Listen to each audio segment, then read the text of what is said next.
সরকারি চাকরিজীবীদের নবম পে স্কেল নিয়ে জাতীয় সংসদ আজ রীতিমতো গরম করে তুললেন সংসদ সদস্য হাসনাত আবদুল্লাহ। প্রিয় সরকারি চাকরিজীবী ভাই ও বোনেরা, আজকের সকালের আপডেট নিউজে আপনাদের স্বাগত।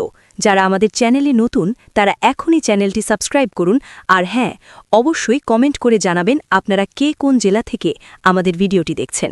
তবে চলুন কথা না বাড়িয়ে আজকের সর্বশেষ সংবাদটি জেনে নিন। বাংলাদেশে সরকারি চাকরিজীবী কর্মকর্তা এবং কর্মচারীর সংখ্যা হচ্ছে 14,50,891 জন। এই বিশাল সংখ্যক পরিবারের সর্বশেষ বেতন বৃদ্ধি হয়েছিল 2015 সালের অষ্টম পে স্কেলের মাধ্যমে, আর বর্তমান সময় হচ্ছে 2026 সাল। দীর্ঘ 11 বছরে এই বিপুল সংখ্যক মানুষের জন্য কোনো নতুন বেতন কাঠামো বা পে স্কেল ঘোষণা করা হয়নি। সরকারি চাকরিজীবীদের নবম পে স্কেল নিয়ে জাতীয় সংসদ আজ রীতিমতো গরম করে তুললেন সংসদ সদস্য হাসনাত আবদুল্লাহ। তার একের পর এক জোরালো নির্দেশ ও দাবির পরিপ্রেক্ষিতে এবার সত্যিই নবম পে স্কেল বাস্তবায়নের পথে হাঁটতে যাচ্ছে সরকার। জাতীয় সংসদে আজ এমন এক অভাবনীয় পরিস্থিতি সৃষ্টি হয় যা সাম্প্রতিক রাজনৈতিক ইতিহাসে খুব কমই দেখা গেছে। সংসদ অধিবেশন শুরু হওয়ার পরপরই নবম পে স্কেল ইস্যু অত্যন্ত সাহসিকতার সাথে সামনে নিয়ে আসেন হাসনাত আবদুল্লাহ, আর তার বাস্তবমুখী ও আবেগী বক্তব্যে যেন পুরো সংসদ ভবন কেঁপে ওঠে। দীর্ঘদিন ধরে সরকারি কর্মচারীদের বুকে জমে থাকা চাপা ক্ষোভ, বাজারের রূঢ় বাস্তবতা এবং কোটি মানুষের প্রাণের দাবি যেন একসাথে প্রতিধ্বনিত হতে থাকে তার প্রতিটি কথায়। ধন্যবাদ মাননীয় স্পিকার বলে নিজের নির্ধারিত বক্তব্য শুরু করে তিনি প্রথমেই পরিসংখ্যান তুলে ধরেন। তিনি বলেন, জনপ্রশাসন মন্ত্রীর প্রদত্ত তথ্য অনুযায়ী দেশে বর্তমানে সরকারি কর্মকর্তা ও কর্মচারীর সংখ্যা 14,50,891 জন। এই বিশাল সংখ্যক মানুষের এবং তাদের ওপর নির্ভরশীল পরিবারের সদস্যদের সর্বশেষ বেতন বৃদ্ধি হয়েছিল 2015 সালের অষ্টম পে স্কেলের মাধ্যমে। বর্তমানে আমরা 2026 সালে দাঁড়িয়ে আছি, অর্থাৎ টানা 11 বছরে এই মানুষগুলোর জন্য একবারও কোনো ধরনের বেতন বৃদ্ধি করা হয়নি। তিনি সংসদ সদস্যদের দৃষ্টি আকর্ষণ করে বলেন, এই দীর্ঘ 11 বছর সময়ে শুধু ক্যালেন্ডারের পাতাই উল্টায়নি, বরং সাধারণ মানুষের জীবনযাত্রার ব্যয় কল্পনাতীতভাবে বহুগুণ বেড়ে গেছে। তিনি অত্যন্ত স্পষ্টভাবে অর্থনৈতিক উপাত্ত তুলে ধরে বলেন, এই 11 বছরে দেশে মুদ্রাস্ফীতি 55 থেকে 65% পর্যন্ত বৃদ্ধি পেয়েছে, অর্থাৎ একজন কর্মচারীর আয় যেখানে 2015 সালের স্কেলেই স্থির হয়ে আছে, সেখানে তার প্রাত্যহিক ব্যয় প্রায় দ্বিগুণের কাছাকাছি কিংবা তার চেয়েও বেশি পৌঁছে গেছে। এই ভয়াবহ অর্থনৈতিক অবস্থায় একজন সাধারণ সরকারি কর্মচারী কিভাবে তার পরিবার পরিজন নিয়ে সৎভাবে বেঁচে থাকবে, এই অত্যন্ত কঠিন প্রশ্নটি তিনি সরাসরি সংসদের সামনে এবং জাতির বিবেকের কাছে তুলে ধরেন। এরপর তিনি তার বক্তব্যের ধার আরও বাড়িয়ে বলেন, প্রথম শ্রেণী থেকে শুরু করে চতুর্থ শ্রেণী পর্যন্ত সকল কর্মকর্তা ও কর্মচারীদের এই নিদারুণ অর্থনৈতিক বাস্তবতা থেকে মুক্তি দেওয়া এখন সময়ের সবচেয়ে বড় দাবি হয়ে দাঁড়িয়েছে।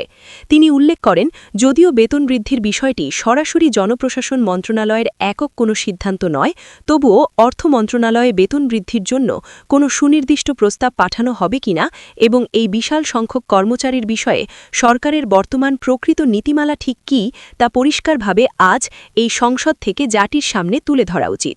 তার এই সাবলীল এবং তথ্যবহুল বক্তব্যের সময় সংসদ কক্ষে এক ধরনের পিনপতন নীরবতা এবং একই সাথে চাপা উত্তেজনা তৈরি হয়। অনেক সংসদ সদস্য নিজ নিজ আসনে বসে অত্যন্ত মনোযোগ দিয়ে তার কথাগুলো শুনছিলেন এবং পরিস্থিতি অনুধাবন করছিলেন। কেউ কেউ আবার মাথা নেড়ে তার কথার সাথে প্রকাশ্যেই সমর্থন জানাচ্ছিলেন। সংসদের ভেতরের পরিবেশ এমন একটা অবস্থায় পৌঁছায় যেন পুরো সংসদ আজ একটি বড় এবং যুগান্তকারী সিদ্ধান্তের অপেক্ষায় প্রহর গুনছে। হাসনাত আবদুল্লার এই জোরালো বক্তব্যের পর মাননীয় সংশ্লিষ্ট মন্ত্রী উত্তর দিতে নিজ আসনে উঠে দাঁড়ান। তিনি অত্যন্ত সতর্কতার সাথে তার জবাব শুরু করেন। তিনি বলেন, সরকারি কর্মচারীদের বিষয়টি সরকার সব সময় সহানুভূতির সাথে দেখে থাকে। ইতিমধ্যেই পে কমিশন গঠিত হয়েছে এবং পুরো বিষয়টি এখন অর্থ মন্ত্রণালয়ের এখতিয়ার এবং আওতাধীন রয়েছে। তিনি আরও যুক্ত করেন, এই বিষয়ে সংসদ থেকে যদি কোনো পৃথক নোটিশ দেওয়া হয়, তবে পরবর্তীতে বিস্তারিত সকল তথ্য সংসদে আনুষ্ঠানিকভাবে উপস্থাপন করা হবে। মন্ত্রীর এই সংক্ষিপ্ত এবং অনেকটাই প্রথাগত উত্তর ছিল অত্যন্ত সংক্ষিপ্ত এবং অনেকটাই প্রথাগত, কিন্তু বিষয়টি যেন অত্যন্ত সুকৌশলে এড়িয়ে যাওয়ার মতো মনে হয়েছে সংসদে উপস্থিত অনেক সদস্য এবং সাধারণ মানুষের কাছেই। মন্ত্রীর এই দায়সারা উত্তরের পরপরই হাসনাত আবদুল্লাহ আবারও নিজের মাইক অন করে দাঁড়িয়ে পড়েন।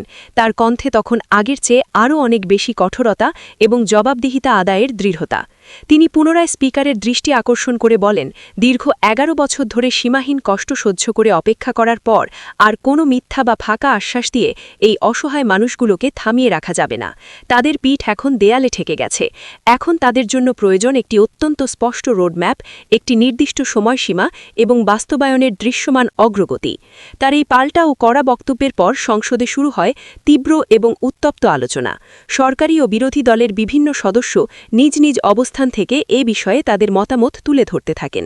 কেউ সরাসরি হাসনাত আবদুল্লার দাবির প্রতি পূর্ণ সমর্থন জানান এবং দ্রুত পে স্কেল ঘোষণার দাবি তোলেন। আবার কেউ কেউ বর্তমান বৈশ্বিক ও দেশীয় অর্থনৈতিক বাস্তবতার কথা তুলে ধরে সরকারকে সতর্ক করেন। কেউ বলেন, দেশের বর্তমান বাজেটের যে অবস্থা তাতে এখনই পূর্ণাঙ্গ পে স্কেল বাস্তবায়ন করা কোনোভাবেই সম্ভব নয়। আবার অনেকেই মধ্যম পন্থা অবলম্বন করে বলেন, কর্মচারীদের কষ্টের কথা বিবেচনা করে একবারে সম্ভব না হলেও ধাপে ধাপে হলেও এই বেতন বৃদ্ধি এখনই শুরু করতে হবে। সংসদের ভেতরের এই উত্তপ্ত পরিস্থিতির পরপরই এর ঢেউ গিয়ে আছড়ে পড়ে বাংলাদেশ সচিবালয়ে। সেখানে শুরু হয় চরম জরুরি ও প্রশাসনিক তৎপরতা। অর্থ বিভাগ, জনপ্রশাসন মন্ত্রণালয় এবং সংশ্লিষ্ট অন্যান্য গুরুত্বপূর্ণ দপ্তরগুলোতে একের পর এক জরুরি বৈঠক ডাকা হয়। সচিবালয়ের ভেতরের একাধিক নির্ভরযোগ্য সূত্র নাম না প্রকাশ করার শর্তে জানিয়েছে, আসন্ন ২০২৬ এবং ২০২৭ অর্থবছরে নবম পে স্কেলের জন্য অন্তত একটি আংশিক বা থোক বরাদ্দ রাখার বিষয়ে সরকারের উচ্চ পর্যায়ে জোর আলোচনা চলছে। তবে দেশের বর্তমান সামষ্টিক অর্থনীতির কথা বিবেচনা করে পুরো পে স্কেলের শতভাগ বাস্তবায়ন এখনই সম্ভব নয় বলেই নীতি নির্ধারকরা ধারণা করছেন। কারণ হিসেবে তারা বলছেন, বর্তমান বার্ষিক অর্থনৈতিক পরিস্থিতি খুব একটা ভালো নয়। এর সাথে যুক্ত হয়েছে ভয়াবহ জ্বালানি সংকট, বৈদেশিক মুদ্রার রিজার্ভের ওপর চাপ এবং অস্বাভাবিক আমদানি ব্যয় বৃদ্ধি। সব মিলিয়ে সরকারের রাজস্ব আয়ের তুলনায় ব্যয়ের পরিমাণ বেড়ে যাওয়ায় বাজেটের ওপর একটি বিশাল বড় চাপ তৈরি হয়েছে। তবুও সরকার যদি রাজনৈতিকভাবে আন্তরিক হয় এবং সদিচ্ছা দেখায়, তাহলে বিভিন্ন ভাতাদি বৃদ্ধির মাধ্যমে ধাপে ধাপে বাস্তবায়নের একটি কার্যকর এবং বাস্তবমত পরিকল্পনা নেওয়া খুব সহজেই সম্ভব, এমনটাই মনে করছেন সংশ্লিষ্ট খাতের অভিজ্ঞরা। অন্যদিকে দেশের বিশিষ্ট অর্থনীতিবিদ ড দেবপ্রিয় ভট্টাচার্য এ বিষয়ে সম্পূর্ণ একটি ভিন্ন মত পোষণ করেছেন। তিনি সংবাদ মাধ্যমকে জানিয়েছেন, আগের পে স্কেল নির্ধারণের সনাতনী প্রক্রিয়াকে সরাসরি গ্রহণ না করে বর্তমান বাজার পরিস্থিতি এবং অর্থনীতির আকার বিবেচনায় নিয়ে নতুন করে একটি শক্তিশালী পে কমিশন গঠন করা সরকারের উচিত হবে। তার মতে এতে পরে একটি বাস্তবমত, বিজ্ঞানভিত্তিক এবং দীর্ঘমেয়াদী টেকসই বেতন কাঠামো তৈরি করা যাবে, যা মূল্যস্ফীতির সাথে স্বয়ংক্রিয়ভাবে সমন্বয় হবে। তবে তার এই তাত্ত্বিক প্রস্তাব কর্মচারী মহলে নতুন করে ব্যাপক বিতর্ক সৃষ্টি করেছে। সাধারণ কর্মচারীরা এবং অনেক বিশ্লেষক মনে করছেন, নতুন করে আবার কমিশন গঠন করতে গেলে আমলাতান্ত্রিক জটিলতায় পুরো প্রক্রিয়া আরও অনেক মাস বা বছর বিলম্বিত হতে পারে। ফলে চরম কষ্টে থাকা কর্মচারীদের প্রত্যাশা এবং প্রাপ্তি আবারও অনিশ্চয়তার মুখে পিছিয়ে পড়তে পারে। এই পুরো বিষয়টি রাজনৈতিক প্রেক্ষাপটেও এখন অত্যন্ত সংবেদনশীল এবং গুরুত্বপূর্ণ হয়ে উঠেছে। কারণ বর্তমান নতুন সরকার তাদের নির্বাচনী ইশতেহারে এবং প্রচারণার সময় সরকারি কর্মচারীদের জীবনমান উন্নয়নে পে স্কেল বাস্তবায়নের স্পষ্ট প্রতিশ্রুতি দিয়েছিল। এখন ক্ষমতায় আসার পর সেই প্রতিশ্রুতি বাস্তবায়নের দিকে তারা বাস্তবে কতটা এগোবে, সেটাই এখন সারা দেশের মানুষের কাছে সবচেয়ে বড় প্রশ্ন হয়ে দাঁড়িয়েছে।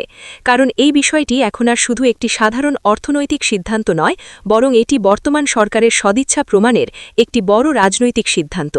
এইসব জল্পনা কল্পনার মাঝেই আজ রাতের দিকে সরকারের একেবারে শীর্ষ পর্যায় থেকে একটি অত্যন্ত গুরুত্বপূর্ণ এবং আশাব্যঞ্জক তথ্য সামনে এসেছে।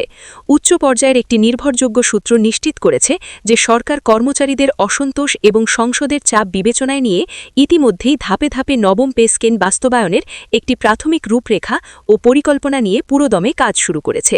সবকিছু যদি পরিকল্পনা অনুযায়ী ঠিক থাকে এবং রাজস্ব আয়ে বড় কোনো বিপর্যয় না ঘটে, তাহলে আসন্ন ২০২৬ 2026 এবং 2027 অর্থবছর থেকেই এর আংশিক বা প্রথম ধাপের বাস্তবায়ন শুরু হতে পারে।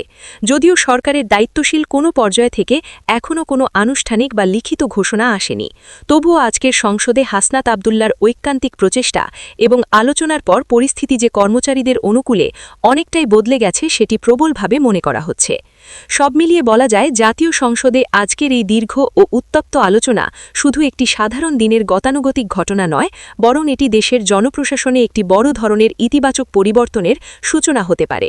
দীর্ঘ 11 বছর ধরে সীমাহীন কষ্ট ও চরম অর্থনৈতিক দুর্দশার মাঝে অপেক্ষায় থাকা 14 লাখেরও বেশি সরকারি কর্মচারীর জন্য এটি হতে পারে এক বিশাল নতুন আশার আলো।